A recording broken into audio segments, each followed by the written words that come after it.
Hi, thrifty friends. It's Laura. Hope you're all doing well today. It's a beautiful, sunny summer.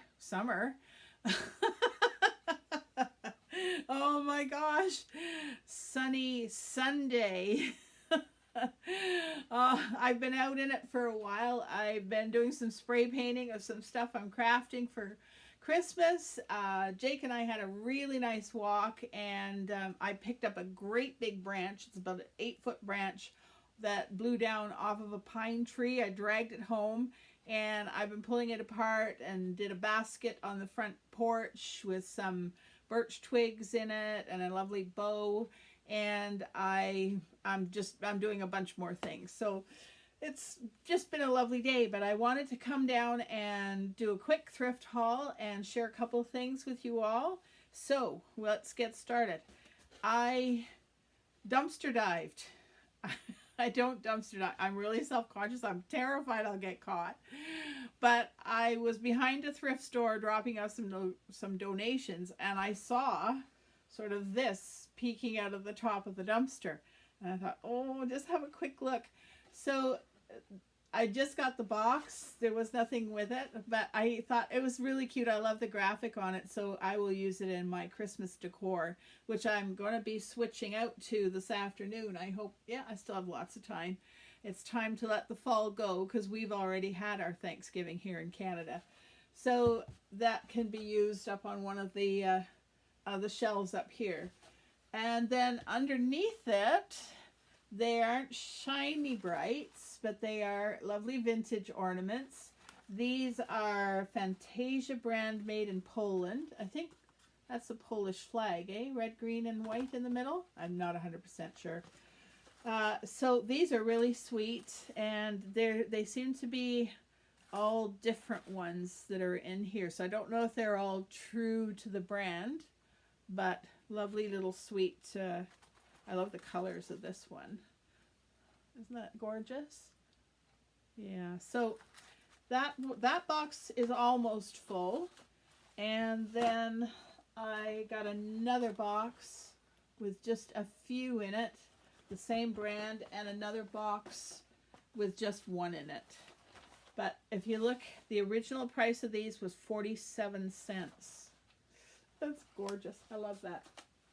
So that was my dumpster dive. Let's see, where are we now? Okay, I was at the Sally a couple of weeks ago and picked this up, and they had $3.50 on it, I think, but it was down on the bottom shelf, hidden behind a bunch of stuff. I don't know if somebody put it there, but it was 50% off. It was the color of the week, so I grabbed it, and I did get Crazy Daisy or Spring Blossom dishes for us to use every day, because my hands are getting older and I don't like heavy ironstone. We wash by hand. So the Pyrex is just, or the Corningware is just perfect. And then this can kind of go with it. I'm not sure if I'll keep it. I might sell it in my booth, but we'll see. It just made me smile.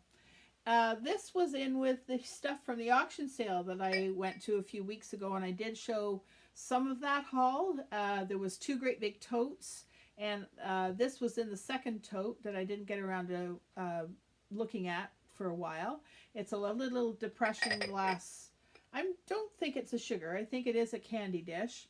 I don't know the maker or the pattern, but I just really like it, and I think I'll probably keep it for myself for Christmas candy. It'll look really nice with some colorful candies in there.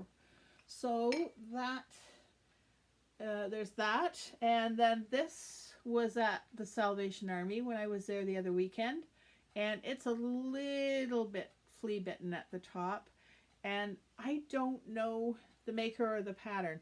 But I've seen these. I've seen Scott from the Old Curiosity Shop. He has hauled the blue ones that I've seen a couple of times. So this one at the Sally, I think they had $2.99 on it. But again, it was half price because it was kind of hidden on a bottom shelf. But this one I did pay up for. I bought this off of Facebook Marketplace, and I paid the woman $10. But it's immaculate. It's in beautiful shape. And I am hoping to sell this one so that I can get the sugar to go with the blue one. So I'll be on the hunt for the sugar to go with the blue one. And the reason I want the sugar to go with the blue one is because, and again, this is Scott's Curiosity Shop. It's all his fault. I drink a lot of coffee during the day, and I used to drink it out of a big thermal Tim Hortons mug, a huge one. And when you drink 5 or 6 of those a day, that's not good. Actually, since I stopped doing that, I've lost a bit of weight.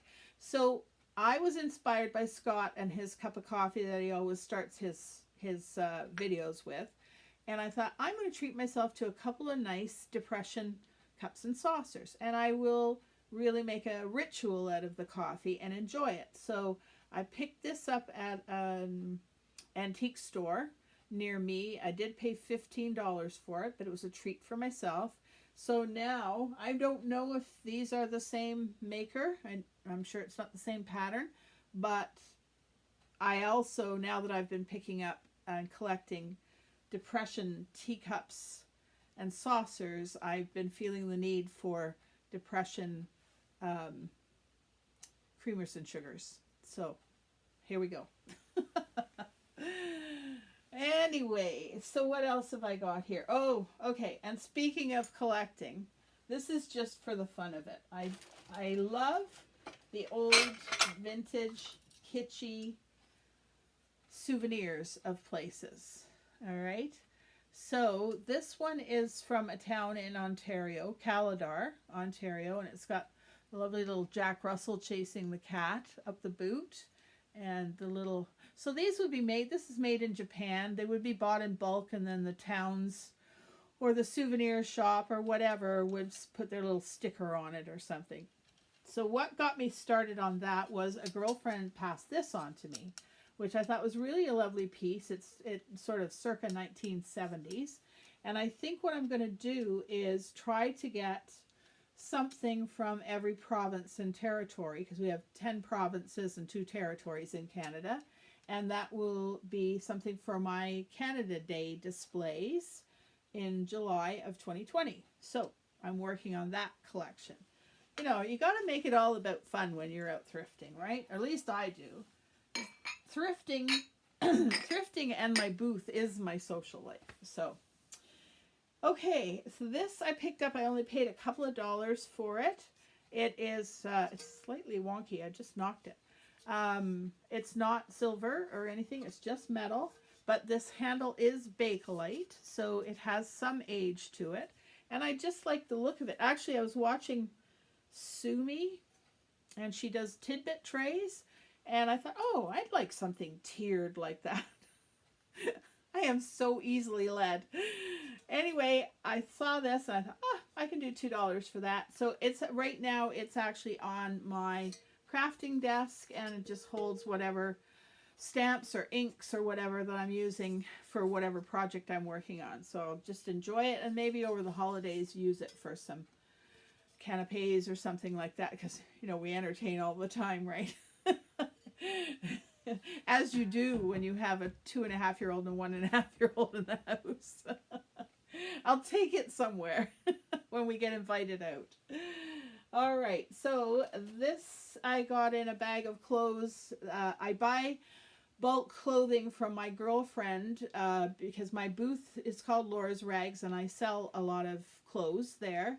And before I moved, I actually had a textile recycling business, and I passed this business on to a girlfriend of mine. So now I get bulk bags of clothing from her to put into my booth. And this was in a bag. Long story, but this was in the bag. So lovely little vintage purse.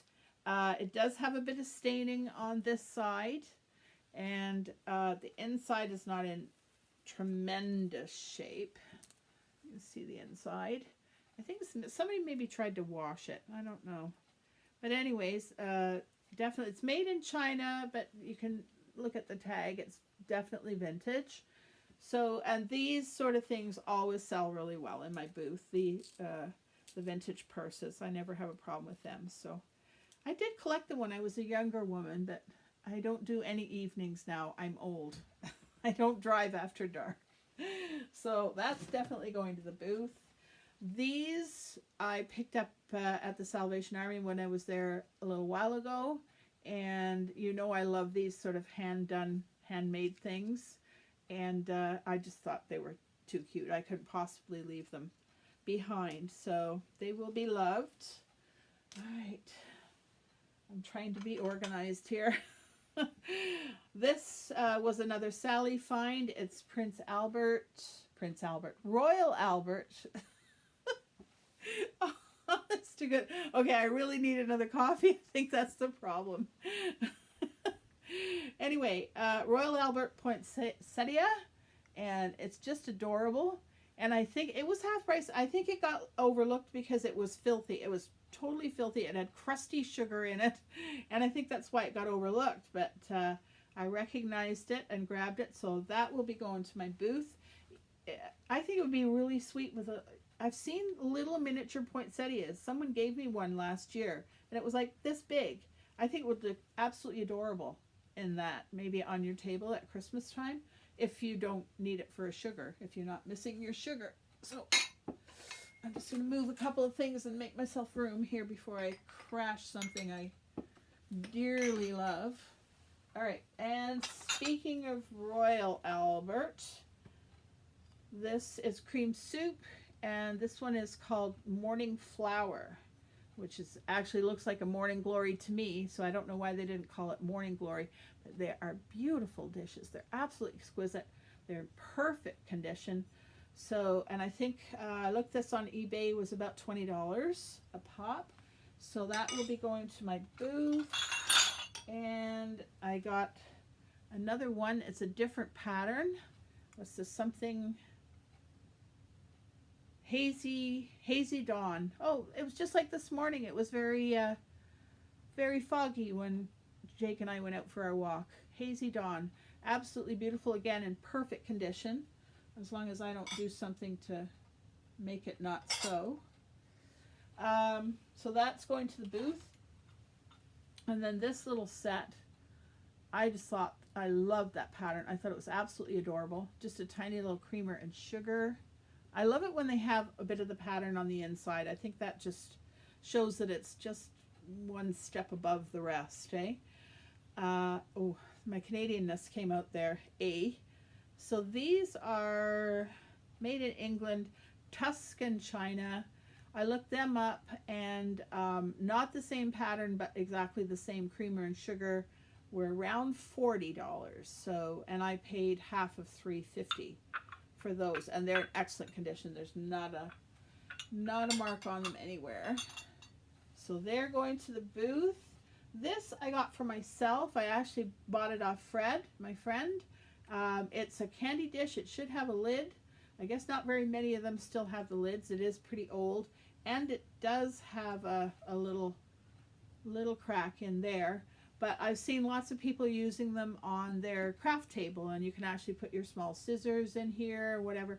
So I'm just using it on my craft table. I think it's Anchor Hawking Old Colony, but I'm not the expert. So, but I just really like that. And Fred felt he couldn't sell it because it was missing the lid.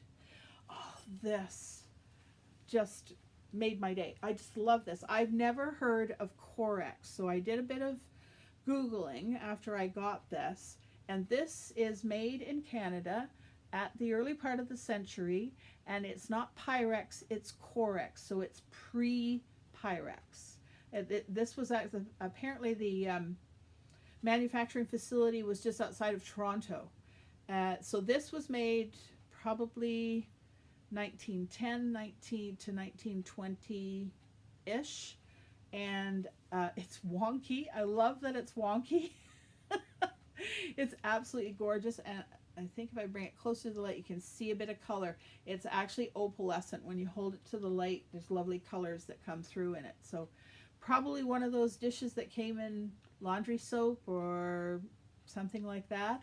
But just adorable. And can you see the little bit of pattern on the rim there? And there's a little bit of pattern here, down here. So just a sweet little dish that I would like to keep for myself and just love it, you know. Put a little hydrangea in it or something like that. I'm dry. Okay, how's my time? Oh my gosh, I talk too much. So